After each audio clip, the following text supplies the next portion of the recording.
Um amor proibido, uma vida marcada pelo desespero e escolhas que nunca deveriam ter sido feitas. O que aconteceu vai te deixar surpreso.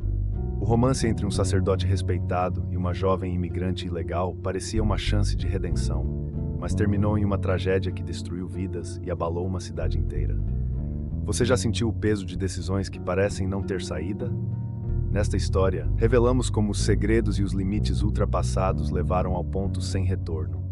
E o que essa lição pode nos ensinar sobre amor, fé e os perigos de ignorar nossas próprias dores. Agora, antes de começarmos, verifique se você já é inscrito no canal, porque trarei aqui uma série de vídeos sobre crimes envolvendo mulheres. Esses vídeos servem para você reconhecer padrões comportamentais e situações que podem te livrar de muitos perigos, salvando a sua vida e a de pessoas próximas e queridas. O silêncio de Albuquerque. Albuquerque era uma daquelas cidades que pareciam ter saído de um livro antigo, com ruas de pedra que ecoavam histórias de gerações. Situada em uma colina na Espanha, a cidade era cercada por campos verdes e montanhas distantes, pintando um cenário que parecia intocado pelo tempo. Albuquerque tinha pouco mais de 2.000 habitantes, todos vivendo em um ritmo lento e harmonioso, como se o mundo moderno lá fora não tivesse pressa de chegar. No centro dessa pequena comunidade estava a igreja de Santa Inês, uma construção imponente de pedra que dominava a praça principal. Com sua torre alta e seu sino que tocava religiosamente 3 vezes ao dia, a igreja era o coração pulsante de Albuquerque. Para muitos era mais do que um local de adoração. Era o ponto de encontro onde vidas se entrelaçavam e segredos se mantinham seguros sob os arcos de pedra. Você consegue imaginar os segredos que podem estar escondidos em uma cidade como Albuquerque, ou até mesmo na sua própria comunidade? Muitas vezes, o perigo está mais próximo do que imaginamos, e reconhecer os sinais pode ser a chave para se proteger. Por isso, deixei no primeiro comentário fixado o livro Como Identificar um Potencial Psicopata no Seu Dia a Dia, sinais que você nunca deve ignorar. As cópias estão acabando rapidamente. Garanta a sua antes que seja tarde e esteja preparado para enfrentar o perigo que muitas vezes passa despercebido. E ali, conduzindo a comunidade com uma firmeza serena, estava o padre Mato Álvares. Aos 42 anos, Mato era o modelo de virtude que os moradores admiravam. Ele parecia carregar o peso de cada confissão, cada oração, com uma dignidade que inspirava respeito. Sempre vestido com sua batina impecável, ele tinha uma presença que fazia até os mais céticos dobrar os joelhos em oração. Mas Mato tinha algo que o separava dos outros. Embora sua vida parecesse perfeitamente alinhada com os princípios que pregava, havia uma solidão em seus olhos. À noite, quando a cidade mergulhava em um silêncio quase absoluto, ele permanecia em sua modesta casa paroquial, lendo à luz de uma lamparina, como se tentasse preencher um vazio que nenhuma oração ou sermão parecia alcançar. Poucos sabiam o quanto ele se sentia isolado. Afinal, Mato era aquele a quem todos recorriam em momentos de necessidade, mas quem poderia lhe procurar? A perda de sua mãe na juventude e a ausência de uma família própria o deixaram com um vazio que ele disfarçava com dedicação ao sacerdócio. Ele preenchia seus dias cuidando dos necessitados, organizando eventos comunitários e orientando os jovens da cidade. Mas à noite, quando o silêncio de Albuquerque parecia ainda mais denso, ele enfrentava seus próprios demônios. Apesar de sua solidão, Mato nunca demonstrava fraqueza. Ele sorria para as crianças que corriam pela praça, ouvia pacientemente as preocupações dos idosos e fazia visitas regulares aos enfermos. Era como se ele estivesse sempre tentando provar, para si mesmo e para os outros, que a fé era suficiente para preencher qualquer vazio. Porém, Albuquerque tinha um segredo. Algo sombrio estava enterrado sob a superfície calma da cidade, esperando para vir à tona. E o padre Mato, com todo o respeito e confiança que conquistara, estava prestes a se tornar uma peça central em um quebra-cabeça que ninguém na cidade sabia estar montando. Esse era o silêncio de Albuquerque. Não o silêncio da tranquilidade, mas o silêncio inquietante de algo prestes a ser revelado. E quando a primeira peça do mistério começasse a se mover, a vida em Albuquerque nunca mais seria a mesma. O destino de Lucia Morales. Lucia Morales chegou a Albuquerque em uma noite fria de novembro, com pouco mais do que uma mala surrada e um coração cheio de incertezas. Aos 26 anos, ela deixara para trás sua cidade natal na Colômbia, movida por uma promessa de trabalho que nunca se concretizou. Assim como muitos que cruzavam fronteiras em busca de uma vida melhor, Lucia trouxe consigo sonhos grandes demais para caber em sua realidade, mas também um medo constante que parecia crescer a cada dia. Em Albuquerque, Lucia era quase invisível. Ela se misturava à paisagem discreta da cidade, caminhando pelas ruas de cabeça baixa e falando pouco, sempre temendo chamar atenção. Sem documentos, sua vida era um constante jogo de sobrevivência. Trabalhava onde podia, limpando casas, lavando pratos em um pequeno café da cidade e às vezes aceitando tarefas mais pesadas nos arredores, como colheitas sazonais nos campos. O dinheiro que ganhava mal dava para pagar o aluguel de um pequeno quarto na periferia, mas ela economizava cada centavo para enviar parte dele à mãe doente, que ficara na Colômbia. Antes de continuarmos, preciso brevemente te lembrar de pegar agora o seu livro no primeiro comentário fixado. O livro se chama Como Identificar um Potencial Psicopata no Seu Dia a Dia, Sinais que Você Nunca Deve Ignorar, e com ele você poderá salvar a si mesmo e aos seus entes queridos. Pegue antes que se esgote. Apesar das dificuldades, Lucia mantinha uma aparência tranquila. Era o tipo de pessoa que sorria com doçura, mesmo quando seus olhos contavam uma história diferente. Ela era generosa, sempre disposta a ajudar quem precisasse, mesmo que isso significasse sacrificar ainda mais do pouco que tinha. Mas essa gentileza não passava despercebida. Algumas pessoas na cidade simpatizavam com ela, como Dona Carmen, a idosa que Lucia ajudava a cuidar em troca de refeições quentes e algum conforto emocional. Mas o que realmente diferenciava Lucia era sua resiliência. Apesar do medo constante de ser deportada, ela nunca deixava de trabalhar duro e sonhar com um futuro melhor. À noite, depois de longos dias de trabalho, ela costumava passar pela igreja de Santa Inês. Não era católica praticante, mas encontrava na igreja um refúgio, um lugar onde o mundo parecia menos cruel por alguns minutos. Ela se sentava em silêncio nos bancos de madeira, admirando os vitrais que refletiam a luz suave das velas. Era ali que, por breves instantes, sentia que poderia respirar sem medo. O padre Mato Álvares a notava, mas respeitava seu silêncio. Ele sabia que muitas almas buscavam a igreja não apenas por fé, mas também por um lugar onde pudessem se sentir seguras. Ele tentava ajudá-la discretamente, oferecendo trabalho ocasional na igreja, como limpar os vitrais ou organizar os bancos. Ela agradecia com um sorriso tímido, mas nunca aceitava esmolas. "Prefiro ganhar pelo meu esforço", dizia ela, com uma firmeza que impressionava Mato. Porém, a vulnerabilidade de Lucia também a tornava um alvo fácil. Algumas pessoas em Albuquerque não viam os imigrantes com bons olhos, acreditando que eles traziam problemas para a cidade. Comentários sussurrados em bares e mercados frequentemente colocavam Lucia em uma posição desconfortável. Ela fingia não ouvir, mas a cada murmúrio sentia o peso de ser uma estranha em uma terra que não a queria. Tudo parecia equilibrado em uma frágil linha, até que Lucia desapareceu. Ninguém percebeu imediatamente. Afinal, ela vivia na periferia, interagia pouco e estava acostumada a ser invisível. Mas quando Dona Carmen a esperou em vão para o jantar de sexta-feira e encontrou seu quarto vazio no sábado, algo começou a parecer errado. Na cidade pequena onde todos conheciam todos, o silêncio em torno do desaparecimento de Lucia gritou mais alto do que qualquer palavra. O destino de Lucia estava prestes a se tornar o ponto de partida de um mistério que abalaria Albuquerque até suas fundações. O primeiro contato. Lucia Morales tinha o hábito de passar pela igreja de Santa Inês ao final de seus dias de trabalho. O que começou como uma simples busca por momentos de paz, logo se transformou em uma rotina. Havia algo na atmosfera daquele lugar que a fazia se sentir protegida, como se as paredes de pedra guardassem não apenas histórias antigas, mas também os sussurros de consolo que ela tanto precisava.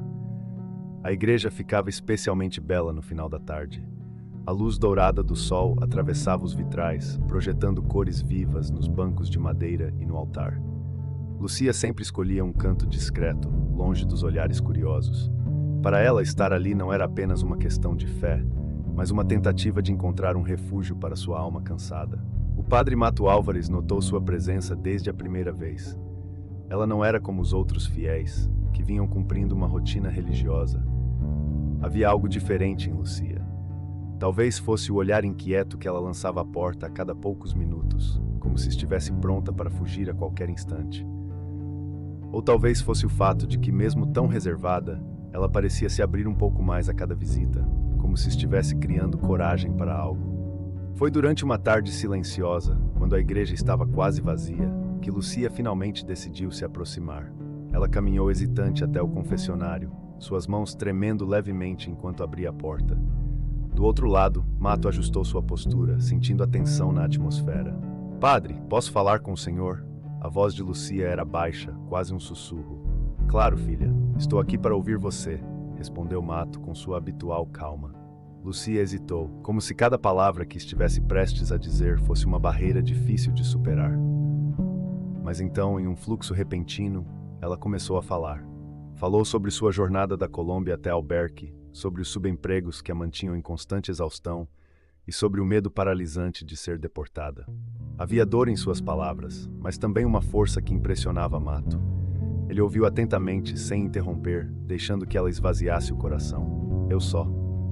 Não sei mais o que fazer", concluiu Lucia, sua voz embargada. "Parece que estou sempre fugindo de algo. Nunca tenho paz." Mato respirou fundo antes de responder. Às vezes o peso que carregamos é grande demais para suportarmos sozinhos. Mas você não precisa carregar isso sozinha, Lucia. Este lugar, estas paredes são para todos que buscam refúgio, não importa quem sejam ou de onde venham. Aquelas palavras foram como um bálsamo para Lucia. Pela primeira vez em muito tempo, ela sentiu que alguém realmente a via, não apenas como uma imigrante sem documentos ou uma trabalhadora invisível, mas como uma pessoa. Naquele momento, uma conexão emocional nasceu entre eles. Mato se tornou mais do que um líder espiritual. Ele se tornou um porto seguro em meio à tempestade da vida de Lucia. A partir daquele dia, suas conversas no confessionário se tornaram frequentes. Lucia passou a se abrir mais, compartilhando suas esperanças e medos, enquanto Mato oferecia conselhos e orações. Ele sabia que não poderia resolver todos os problemas dela, mas estava determinado a fazer o possível para aliviar o peso que ela carregava. O que nenhum dos dois sabia era que aquela conexão, tão carregada de humanidade, acabaria os envolvendo em algo muito maior. Algo que os forçaria a enfrentar não apenas seus próprios demônios, mas também os segredos mais sombrios de Albuquerque. A evolução do vínculo. Depois daquela primeira confissão, algo mudou na relação entre o padre Mato Álvares e Lucia Morales. O que começou como um simples momento de apoio espiritual se transformou em algo mais profundo, algo que nenhum dos dois soube nomear de imediato. Lucia passou a visitar a igreja com mais frequência, não apenas para rezar, mas para ajudar em pequenas tarefas que Mato encontrava uma desculpa para delegar. Polir os castiçais, organizar os livros de hinos, limpar os bancos. Tudo isso se tornou uma forma de mantê-la por perto. Os gestos de Mato, inicialmente discretos, começaram a se destacar aos olhos dos poucos que notavam a jovem colombiana. Ele a presenteava com sacolas discretas de mantimentos ou colocava uma quantia simbólica em um envelope sob o pretexto de ajuda comunitária. Ele sempre fazia isso com cuidado, quase como se temesse que os outros interpretassem mal sua caridade. Para Lucia, esses atos eram mais do que apenas ajuda. Era uma prova de que alguém finalmente se importava com ela.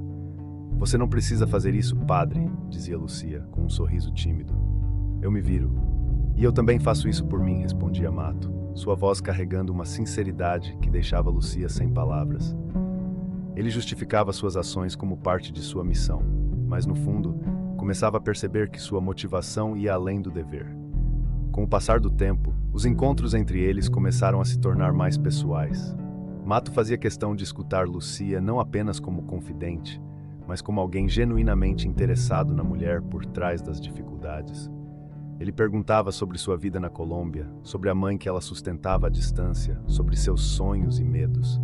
A cada resposta, ele sentia que conhecia não apenas a história de Lucia, mas também a força inabalável que ela carregava.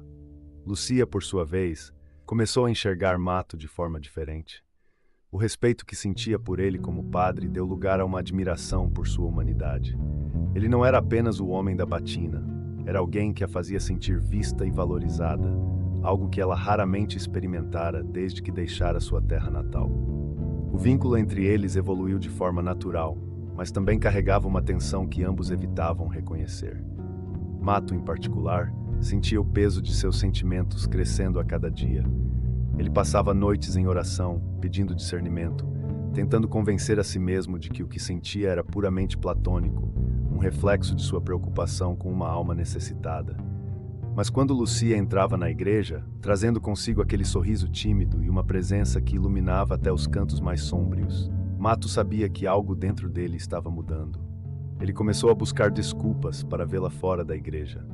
Passava pela casa de Dona Carmen para verificar como Lucia estava lidando com o trabalho, ou aparecia no café onde ela lavava pratos sob o pretexto de cumprimentar a comunidade. Lucia, sempre grata por sua gentileza, não percebia a batalha interna que Mato travava. Neste momento, preciso te lembrar de pegar o seu livro no primeiro comentário fixado e salvar a si mesmo e a sua família de perigos tão despercebidos, mas muitas vezes sem voltar. Enquanto os dois se aproximavam, as pessoas de Albuquerque começaram a notar. Pequenos comentários começaram a surgir, sempre sussurrados, como é típico em cidades pequenas. O padre Mato anda muito próximo daquela jovem imigrante, diziam alguns, mas ninguém ousava falar diretamente, com medo de manchar a reputação intocada do padre.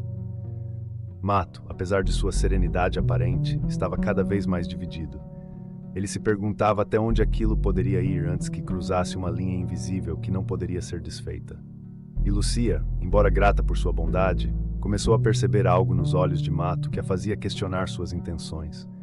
O vínculo que eles haviam construído era forte, mas começava a carregar uma complexidade perigosa. Sem que percebessem, aquele relacionamento estava deixando de ser apenas uma troca de apoio e se transformando em algo que tinha o potencial de abalar não apenas suas vidas, mas também o frágil equilíbrio de Albuquerque. O romance proibido. Era uma noite de inverno em Albuquerque, quando as ruas de pedra pareciam ainda mais silenciosas e o vento frio cortava como lâminas. A igreja de Santa Inês estava vazia, iluminada apenas pela luz vacilante das velas no altar. Lucia tinha acabado de terminar uma longa jornada de trabalho e, como sempre, buscou refúgio naquele lugar que se tornara tão familiar. Ela encontrou Mato perto do altar, ajustando um candelabro. Ele parecia cansado, mas seu rosto se iluminou ao vê-la. Você deveria estar descansando, Lucia, disse ele com um sorriso, enquanto guardava as ferramentas.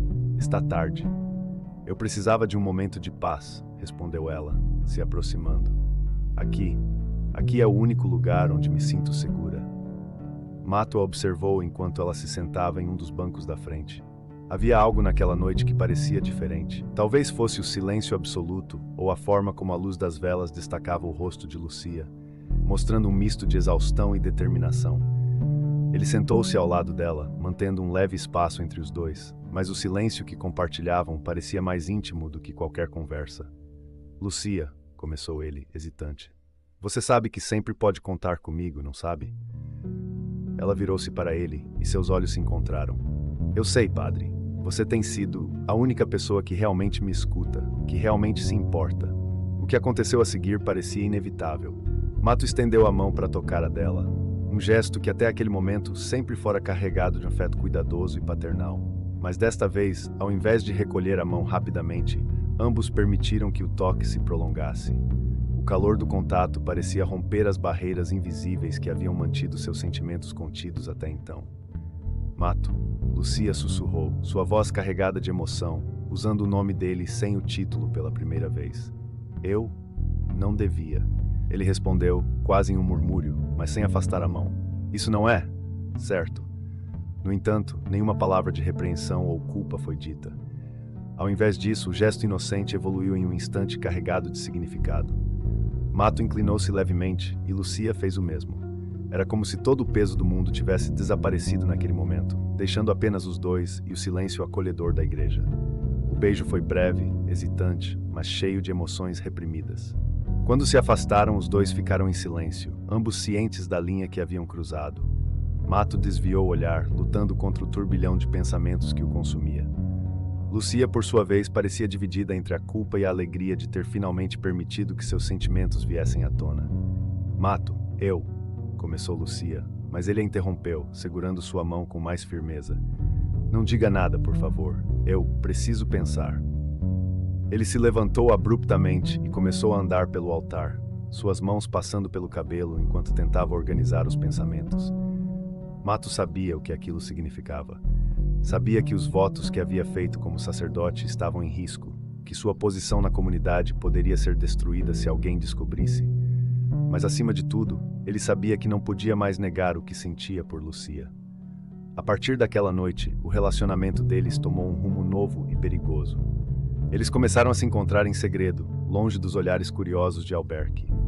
O padre justificava seus encontros como um ato de compaixão, uma forma de oferecer suporte a Lucia em sua situação difícil.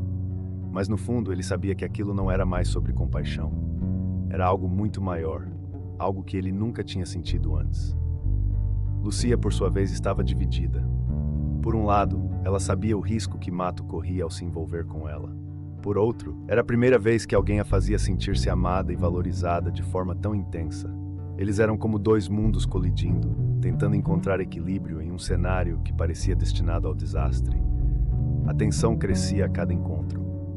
Mato começou a faltar a compromissos menores na paróquia, algo que não passou despercebido por alguns fiéis. Lucia, por sua vez, tentava manter sua rotina discreta, mas o medo de ser descoberta a acompanhava como uma sombra. Cada olhar, cada palavra sussurrada entre eles, parecia carregar o peso de um segredo que ambos sabiam ser insustentável. Enquanto o romance florescia em segredo, Mato se via em um conflito interno cada vez maior. Suas orações, antes focadas em guiar sua comunidade, agora eram pedidos desesperados por clareza.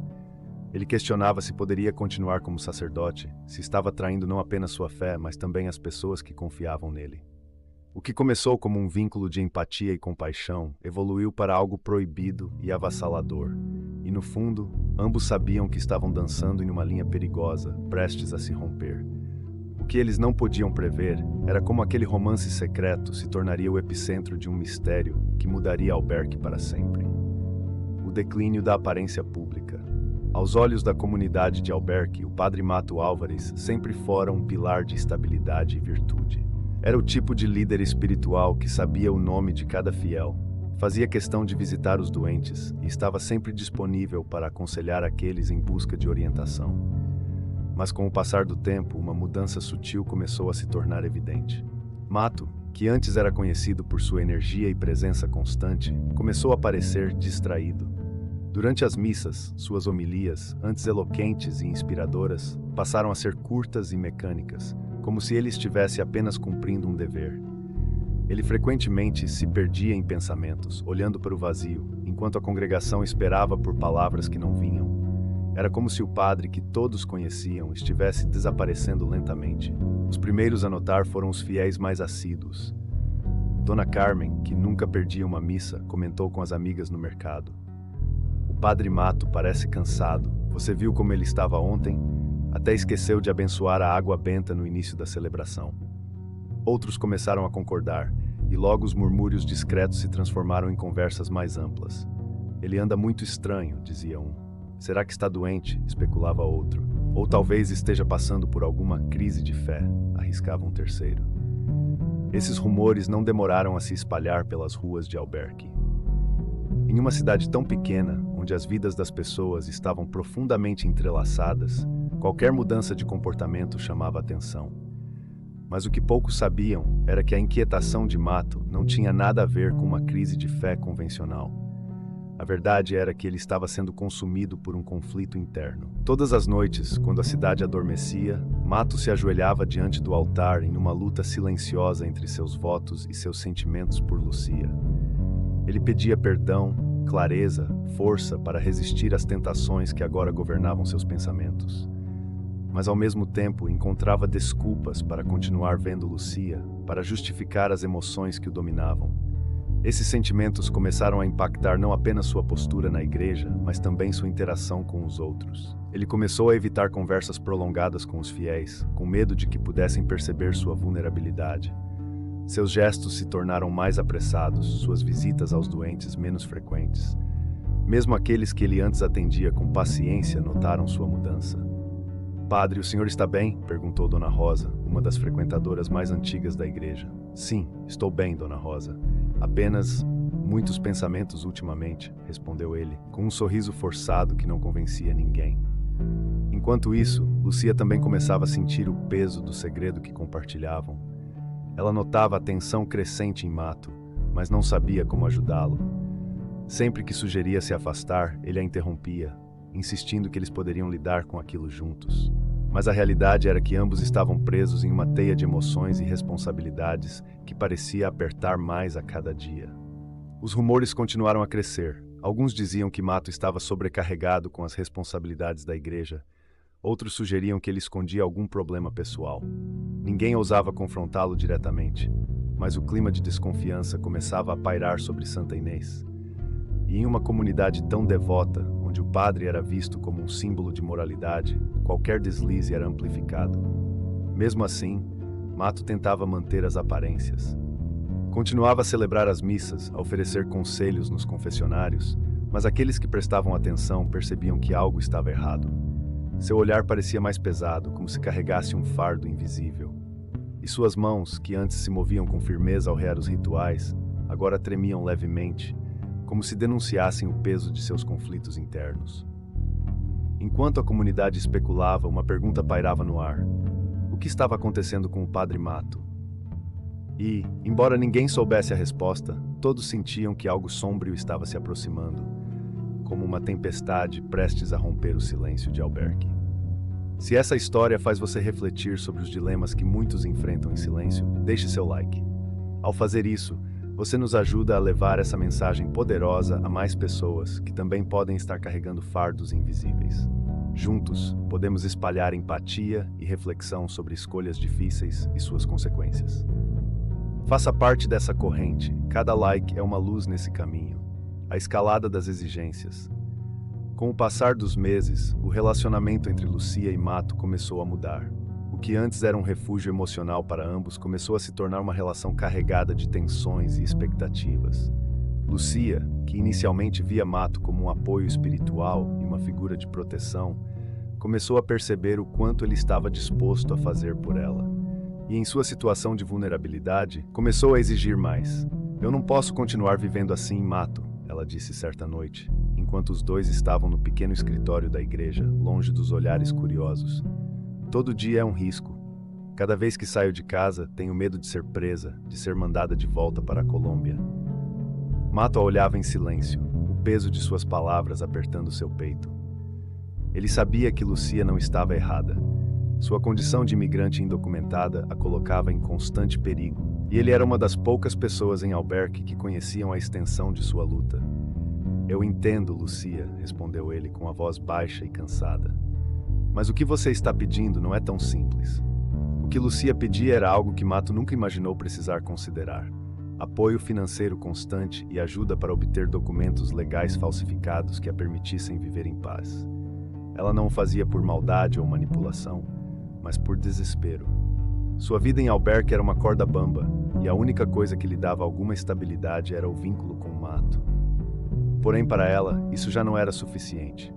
"Você conhece pessoas que podem me ajudar, Mato. Eu sei que conhece. Por favor, faça isso por mim", implorou ela, segurando a mão dele com firmeza. Mato desviou o olhar, incapaz de encarar os olhos de Lucia. Ele sabia que, com suas conexões na igreja e na comunidade, poderia encontrar quem oferecesse a solução que ela buscava. Mas a ideia de cruzar essa linha ia contra tudo o que ele acreditava. Seu voto de honestidade, sua dedicação à fé, tudo estava em jogo. "Lucia, você sabe que tudo o que faço é por você", disse ele, tentando controlar a mistura de culpa e afeto que dominava sua voz. "Mas falsificar documentos, isso é um pecado, é ilegal." "E o que você acha que é viver assim, Mato?", interrompeu ela, sua voz carregada de emoção. "Acha que é justo eu passar todos os dias com medo me escondendo, enquanto as pessoas ao meu redor vivem livres? Eu só quero uma chance de ser alguém, de ter uma vida digna.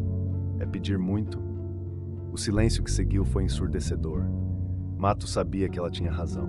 Lucia não estava pedindo luxo ou privilégios, apenas a chance de existir sem medo. Mas ao mesmo tempo, ele sentia que cada exigência dela o empurrava mais para um abismo do qual ele talvez nunca pudesse sair. Os pedidos de Lucia não pararam por aí. Além dos documentos, ela começou a pressioná-lo por ajuda financeira mais consistente. O pouco que ganhava em seus trabalhos mal cobria o básico, e Mato, com acesso aos fundos da igreja, tornou-se sua única esperança. Ele começou a desviar pequenas quantias, dizendo a si mesmo que era para uma causa justa, que Deus entenderia. mas cada nota que entregava a Lucia parecia pesar mais do que a anterior. A relação, antes marcada por momentos de conforto e compreensão, agora era uma constante fonte de tensão. Mato se via cada vez mais pressionado, tentando equilibrar seu papel como padre com os sentimentos intensos que tinha por Lucia. E ela, por sua vez, começou a perceber a fragilidade daquela dinâmica. Por mais que amasse Mato, sua sobrevivência estava em primeiro lugar, e ela não podia mais esperar que ele resolvesse tudo em silêncio. A tensão entre eles crescia, e os encontros que antes traziam alívio começaram a parecer mais como batalhas emocionais. Mato se via cada vez mais isolado, escondendo suas ações da congregação e lutando contra a culpa que o consumia. Lucia, por outro lado, começava a perceber que, mesmo com toda a ajuda de Mato, seu futuro ainda era incerto. Enquanto isso, os rumores em Albergue continuavam a crescer. O comportamento de Mato, já questionado pelos fiéis, começou a levantar suspeitas mais sérias. E sem que nenhum dos dois percebesse, cada exigência, cada concessão, os aproximava de um ponto sem retorno. O que parecia ser uma história de amor proibido estava se transformando em algo muito mais sombrio, e as consequências de suas ações logo viriam à tona. A decisão de Mato. A decisão veio em uma noite solitária, quando o silêncio de Albergue parecia mais denso do que nunca. Mato Álvares estava ajoelhado no altar da igreja de Santa Inês, com as mãos trêmulas cruzadas em oração. As velas ao redor lançavam sombras inquietas pelas paredes, refletindo a turbulência dentro dele. Ele havia passado semanas lutando contra seus sentimentos, tentando encontrar uma solução que não o levasse à ruína, mas a resposta parecia cada vez mais clara e dolorosa. Lucia. Seu nome ecoava em sua mente como um sussurro persistente. O amor que ele sentia por ela era real, mas também era um peso que esmagava sua alma. Mato não conseguia mais ignorar o que aquilo significava para sua fé, seus votos e sua posição na comunidade. A relação que começara com empatia e cuidado, agora ameaçava destruir tudo o que ele tinha construído. Ele ficou naquela posição por horas, pedindo a Deus uma orientação, uma força que ele próprio não conseguia encontrar. Quando finalmente se levantou, havia uma determinação em seus olhos que não existia antes.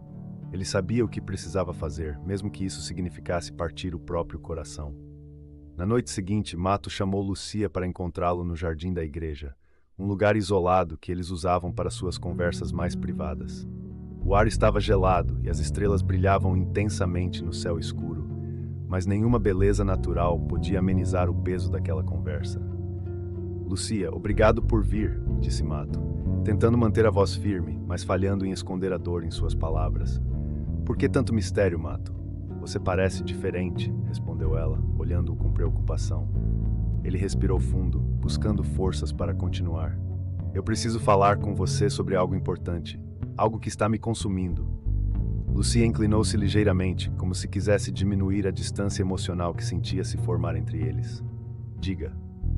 Você sabe que pode falar comigo. Mato abaixou os olhos, incapaz de encará-la diretamente. Lucia, eu não posso mais continuar com isso. Com nós. Não é certo, não é justo com você, comigo ou com o que acredito. As palavras bateram como um golpe em Lucia. Ela piscou rapidamente, tentando processar o que ele estava dizendo. O que você quer dizer, Mato? Você está terminando tudo? Sim, respondeu ele com a voz embargada. Eu preciso terminar. Não porque não me importo com você, mas porque me importo demais. Isso está nos destruindo. Está me afastando de tudo o que sou e está te colocando em uma posição que você não merece. Você acha que isso é fácil para mim? Ela perguntou, sua voz agora cheia de emoção. Eu confiei em você, Mato. Você foi a única pessoa que me fez sentir que não estava sozinha. E agora você vai simplesmente desistir? Mato sentiu a dor nas palavras dela, mas manteve sua posição. Eu nunca quis te machucar, Lucia. Nunca. Mas continuar com isso seria pior. Eu preciso retomar minha fé, minha integridade. E você merece alguém que possa te dar tudo, não alguém que vive dividido entre o amor e a culpa. Lucia ficou em silêncio, seus olhos brilhando com lágrimas. Ela sabia que no fundo ele estava certo, mas isso não tornava as palavras menos dolorosas. E o que eu faço agora, Mato? O que eu faço sem você? Você é forte, Lucia. Mais forte do que imagina. Eu sei que vai encontrar um caminho, mesmo sem mim. Eu sempre rezarei por você. A conversa terminou ali, com ambos mergulhados em uma mistura de tristeza e resignação. Lucia saiu do jardim sem olhar para trás, enquanto Mato ficou sozinho, sentindo o frio da noite entrar em seus ossos. Ele sabia que havia feito o que era certo, mas a culpa e a saudade não desapareceriam tão facilmente. Nos dias que se seguiram, Mato tentou se concentrar em suas obrigações como padre. Ele redobrou seus esforços na igreja, tentando se reconectar com sua fé e sua comunidade. Mas as pessoas ao seu redor ainda notavam sua inquietação, o olhar perdido que ele frequentemente lançava para o horizonte. Enquanto isso, Lucia lutava para lidar com a nova realidade. Sentia-se traída, abandonada, mas também sabia que precisava seguir em frente. Porém, o rompimento não seria o fim de sua história. Nem para ela, nem para Mato. O que nenhum dos dois sabia era que aquela decisão, por mais dolorosa que fosse, era apenas o início de uma sequência de eventos que mudaria suas vidas para sempre. O confronto fatal. A noite em que tudo aconteceu parecia igual a tantas outras em Albergue.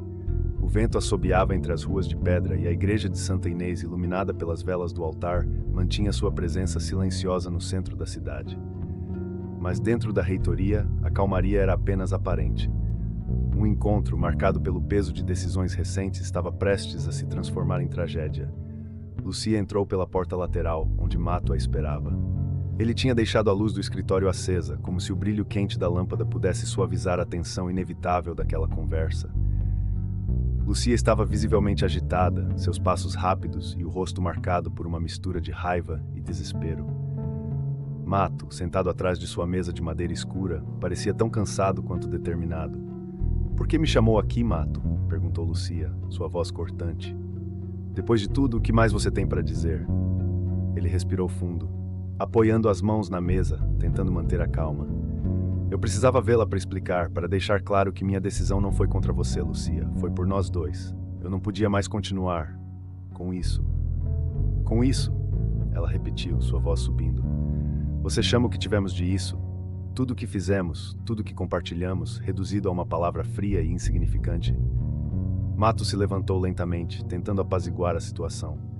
"Lucia, por favor, tente entender. Eu me perdi no meio de tudo. Eu deixei que os sentimentos me cegassem, mas eu preciso voltar. Voltar para minha fé, para minha missão." "Missão?" Ela deu uma risada amarga. "Sua missão foi me abandonar quando eu mais precisava. Você prometeu estar ao meu lado, Mato. Você prometeu." A tensão no ar era palpável, como se o próprio espaço entre eles estivesse carregado de eletricidade. Lucia avançou um passo, seus olhos brilhando com lágrimas e raiva. "E o que eu faço agora, hein?" continuou ela. "Você acha que pode simplesmente apagar tudo o que aconteceu? Que pode me deixar sozinha como todos os outros fizeram antes de você?" "Eu nunca quis te machucar", respondeu ele, sua voz baixa, quase um sussurro. "Mas não posso mais seguir por esse caminho, Lucia." Foi nesse momento que algo dentro dela pareceu se quebrar. Lucia olhou ao redor, como se procurasse algo que pudesse expressar o turbilhão de emoções que a consumia. Seus olhos se fixaram em um candelabro pesado sobre a mesa lateral. Antes que Mato pudesse reagir, ela o pegou com as duas mãos, erguendo-o acima da cabeça. "Lucia, pare!" gritou Mato, recuando, mas era tarde demais. Com um golpe, o candelabro atingiu a lateral da cabeça de Mato, derrubando no chão. Ele tentou se levantar, mas estava desorientado, o sangue escorrendo pela têmpora. Lucia, ainda dominada por uma mistura de pânico e raiva, olhou para a mesa onde um pequeno abridor de cartas descansava. Em sua mente, a confusão deu lugar a uma urgência brutal, um desejo irracional de acabar com a dor que sentia. Ela pegou o objeto e, em um ato que parecia fora de seu controle, desferiu um golpe no peito de Mato. O som abafado do metal atravessando o tecido e a carne ecoou pela sala, seguido pelo suspiro doloroso de Mato. Ele tentou falar algo, mas as palavras se perderam enquanto seu corpo caía pesadamente no chão frio. Por um momento, o mundo pareceu parar. Lucia ficou ali, imóvel, o abridor de cartas ainda em sua mão trêmula. O sangue começava a se espalhar ao redor de Mato, formando uma poça escura que refletia a luz amarelada do escritório. O rosto de Lucia se contorceu em um misto de horror e incredulidade. O que ela havia feito? Ela caiu de joelhos ao lado dele, agora em lágrimas, sussurrando: "Mato, por favor, não me deixe. Eu não queria. Mas era tarde demais." A respiração dele se tornou irregular, até cessar por completo. O silêncio que se seguiu era ensurdecedor, quebrado apenas pelo som distante do sino da igreja marcando a meia-noite. Lucia, agora em choque, percebeu que não podia ficar ali. Ela largou o abridor de cartas e correu para fora da reitoria, suas mãos ainda sujas de sangue. O ar frio da noite a atingiu como um tapa, mas a realidade do que havia acabado de acontecer era muito mais cruel. Alberque, ainda mergulhada no sono tranquilo de seus moradores, estava prestes a despertar para um escândalo que abalaria suas fundações. E Lucia, que até então buscava refúgio e amor, agora se tornava a figura central de um crime que ninguém jamais esqueceria. A descoberta do corpo. O amanhecer em Alberque trouxe consigo um céu pálido e silencioso, mas a tranquilidade habitual seria quebrada de forma brutal. Dom Luís, o zelador da igreja de Santa Inês, chegou ao local como fazia todas as manhãs, carregando um molho de chaves e uma velha lanterna que usava para inspecionar os corredores ainda escuros. Ele havia dedicado boa parte de sua vida àquela igreja, e para ele cuidar do local era mais do que um trabalho, era uma vocação. Ao entrar na reitoria, algo imediatamente pareceu errado. A porta lateral, que sempre era trancada por Mato antes de dormir, estava apenas encostada. Dom Luís franziu a testa e empurrou a porta, chamando o nome do padre com sua voz rouca e grave. "Padre Mato, está por aqui?" Não houve resposta. A luz fraca do corredor revelava um silêncio pesado, quase palpável. Ele seguiu em frente, seus passos ecoando pelas paredes de pedra. Quando chegou ao escritório, a visão que encontrou o paralisou. Lá estava Mato, deitado no chão frio, imóvel. O sangue seco ao redor de seu corpo formava uma poça escura, o abridor de cartas ainda próximo, como uma testemunha muda do que havia ocorrido. Dom Luís soltou um grito que ecoou pela igreja, um som que parecia carregar toda a dor e incredulidade que sentia. Ele deixou cair a lanterna, que rolou para longe, espalhando uma luz trêmula pela sala. Suas mãos tremiam enquanto tentava se aproximar, mas a visão era tão devastadora que ele não conseguiu dar mais nenhum passo. A comoção começou rapidamente. Os sinos da igreja, que deveriam anunciar mais um dia comum, soaram de forma sombria, como se a própria alma de Alberque estivesse lamentando.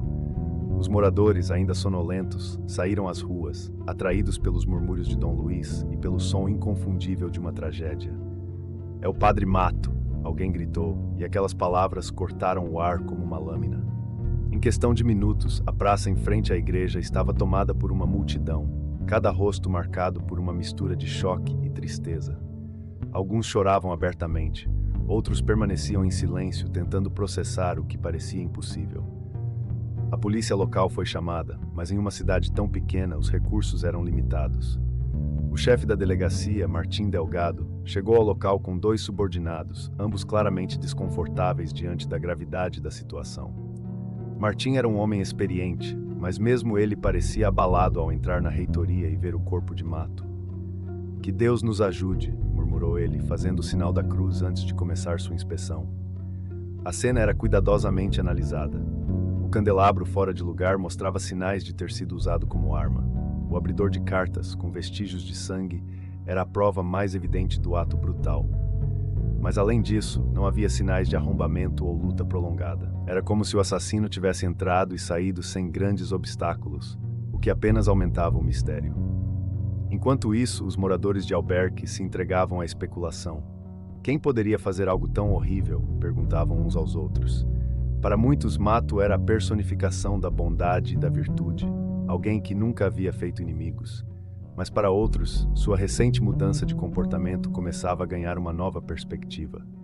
"Ele estava diferente nos últimos meses", comentou Dona Carmen, enxugando as lágrimas com um lenço. "Será que isso tem algo a ver?" As teorias começaram a surgir. Um roubo que deu errado, um ataque por vingança, ou até mesmo algo relacionado aos segredos que Mato poderia estar guardando.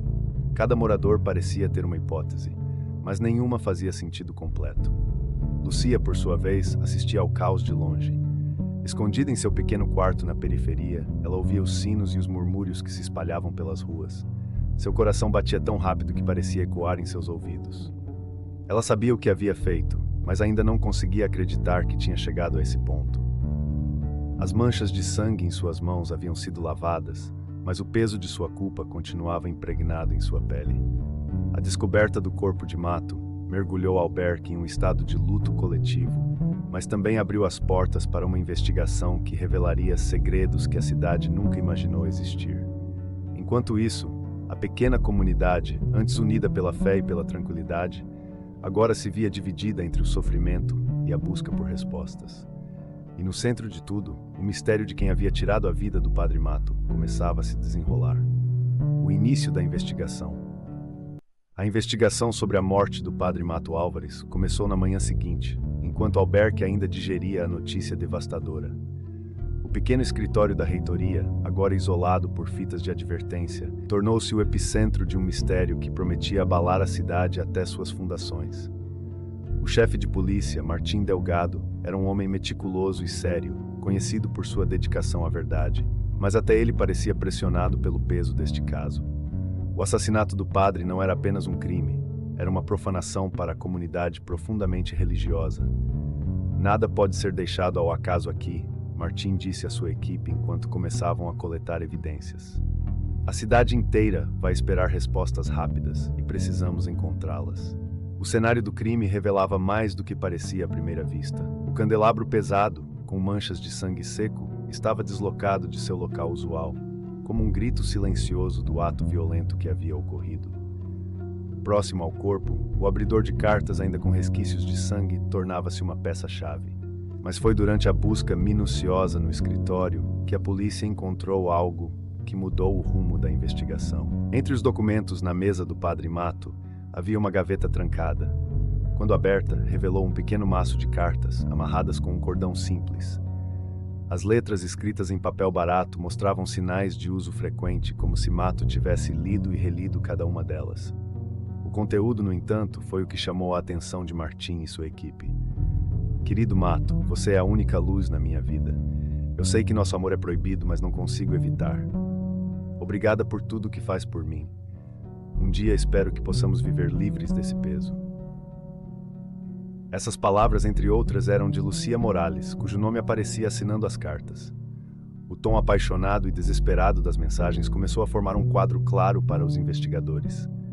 Mato e Lucia haviam compartilhado um relacionamento que ia além dos limites aceitos pela comunidade, e certamente pelo sacerdócio. Então é isso, disse um dos oficiais, colocando as cartas cuidadosamente em um saco de evidências. Um romance proibido. Isso explica muita coisa. Martim não estava tão convencido. Explica algo, mas não tudo. Ainda precisamos conectar Lucia a isso de forma sólida. A descoberta rapidamente começou a alimentar os rumores na cidade. Alberque, já mergulhada em choque e luto, tornou-se um caldeirão de especulação. Os moradores, antes devotos de Mato, agora se dividiam entre incredulidade e julgamento. O Padre Mato, envolvido com uma mulher, e uma imigrante ainda por cima, cochichavam nos mercados e praças. Alguns tentavam defender sua memória. Todos somos humanos, dizia Dona Carmen, com os olhos marejados. Se ele amava alguém, isso não apaga tudo o que ele fez por nós. Outros, porém, eram menos compreensivos. Se isso for verdade, ele não era o homem que pensávamos que era, comentava um senhor no café local. Enquanto os rumores se espalhavam, a polícia avançava com a investigação. Lucia, até então, não fazia ideia de que as cartas haviam sido encontradas. Ela estava reclusa, evitando as ruas e tentando lidar com a culpa que a consumia. Mas sua ausência começou a chamar atenção. Amigos e conhecidos notaram que ela não aparecia nos lugares habituais, e seu silêncio parecia falar mais do que qualquer palavra. Martim sabia que Lucia precisava ser interrogada. Ela é, no mínimo, uma pessoa de interesse. Se essas cartas forem verdadeiras, ela sabia mais sobre o Padre Mato do que qualquer um na cidade. Quando os policiais chegaram à casa onde Lucia vivia, ela não estava lá. Seu pequeno quarto parecia vazio e apressadamente abandonado. Havia sinais de que ela havia saído às pressas. Roupas deixadas em uma cadeira, uma mala aberta e um copo de água ainda pela metade na mesa de cabeceira. A única coisa notável era um pedaço de papel rasgado no chão, onde se podia ler apenas uma palavra: desculpa. A fuga de Lucia apenas aumentou as suspeitas. Para muitos, era um sinal claro de culpa. Mas para Martim, era também um desafio. Ele sabia que precisava encontrá-la, não apenas para obter respostas, mas para entender a verdade completa sobre o que havia acontecido naquela noite fatídica. À medida que a investigação avançava, o mistério do romance proibido e o ato de violência que o seguiu lançavam uma sombra sobre Alberque, transformando o luto em desconfiança. E enquanto Lucia permanecia desaparecida, a pergunta na mente de todos era: O que realmente aconteceu entre Lucia Morales e o padre Mato Álvares? A revelação de Lucia. A revelação de que Lucia Morales era a mulher envolvida com o padre Mato Álvares caiu como uma bomba sobre a pacata cidade de Albuquerque. A conexão, antes apenas um rumor, foi confirmada pelas cartas descobertas na reitoria e por testemunhos de moradores que começaram a lembrar de detalhes antes considerados insignificantes. Ela estava sempre na igreja, sempre perto do padre, comentou Dona Carmen, que outrora defendera Mato, agora visivelmente abalada. A notícia espalhou-se rapidamente, não apenas em Albuquerque, mas também nas comunidades vizinhas. Um padre respeitado envolvido em um romance com uma jovem imigrante e morto de forma tão brutal era uma história que ninguém podia ignorar.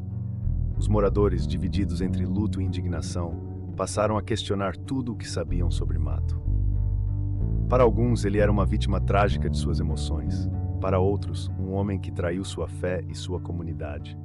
Enquanto isso, Lucia, agora localizada em uma cidade próxima, foi presa e levada de volta ao Albuquerque para interrogatório. Seu rosto, antes desconhecido para muitos, agora era o centro de todas as atenções. Ao ser escoltada pela polícia até a delegacia, ela manteve a cabeça baixa, mas não conseguiu escapar dos olhares julgadores e das palavras sussurradas pelos moradores reunidos na praça. Ela destruiu tudo, dizia uma mulher. Não só a vida do padre, mas a paz de nossa cidade. O julgamento de Lucia. O julgamento de Lucia Morales começou semanas depois, transformando a pequena cidade de Albuquerque em um palco de tensões e debates. O tribunal local, normalmente reservado para casos simples, estava lotado de curiosos, jornalistas e moradores ansiosos por respostas. O legado da tragédia. A igreja de Santa Inês, outrora o coração espiritual de Albuquerque, nunca recuperou sua antiga glória após os eventos trágicos envolvendo o padre Mato e Lucia Morales. Antes, um lugar de paz e unidade, tornou-se um símbolo sômbrio de traição, pecado e sofrimento. A cada badalada do sino, os moradores eram lembrados da noite em que a confiança foi quebrada e a inocência da cidade manchada para sempre. A frequência às missas diminuiu drasticamente. Muitos fiéis, incapazes de separar a lembrança do crime da imagem da igreja, optaram por rezar em casa ou em vilarejos vizinhos. Os bancos vazios e os vitrais, que antes refletiam esperança, agora pareciam contar uma história de mágoa e desilusão. Até mesmo Dom Luís, o zelador dedicado, decidiu se aposentar, incapaz de continuar cuidando de um lugar tão marcado pela tragédia. Entre os habitantes de Albuquerque, o caso deixou cicatrizes profundas. Amigos que antes se apoiavam começaram a desconfiar uns dos outros. As conversas na praça, antes animadas, agora giravam em torno de teorias e dúvidas. Será que alguém sabia e não disse nada? Era uma pergunta frequente, refletindo o sentimento coletivo de que, de alguma forma, todos haviam falhado. Apesar do tempo, a sombra do escândalo continuou a pairar sobre a cidade. Para muitos, a tragédia foi uma lição amarga sobre os perigos do silêncio e dos segredos. Para outros, era um lembrete doloroso de que até mesmo os lugares mais sagrados podem abrigar dramas humanos complexos e destrutivos. Santa Inês ainda permanece no centro de Albuquerque, mas não como antes. Agora é vista como um monumento à fragilidade humana, um lugar onde o sagrado e o profano colidiram de forma devastadora, deixando um legado que ninguém na cidade jamais esquecerá. E aí, o que achou dessa história? Já tinha ouvido falar sobre um caso tão intenso e cheio de reviravoltas como esse? Coloca nos comentários o que você pensa sobre as escolhas e os desafios que os personagens enfrentaram. Será que você já passou por algo parecido? Ou conhece alguém que viveu um dilema tão profundo? Compartilhe, eu vou te responder nos comentários. Sua participação pode ajudar a trazer ainda mais reflexões sobre esse desfecho. E se você ainda não pegou, verifique agora sua cópia do livro que deixei para você no comentário fixado. Deixei aqui para você também uma playlist incrível com vídeos de casos similares a este, para que você possa reconhecer e entender ainda mais os sinais e comportamentos criminosos que muitas vezes passam despercebidos. E além da playlist, estou disponibilizando um caso especial onde o desfecho inesperado revela um padrão de comportamento que pode mudar a forma como você enxerga essas situações. Não perca essa oportunidade de aprender e se proteger. Proteja-se e esteja sempre atento aos sinais. Até o próximo vídeo.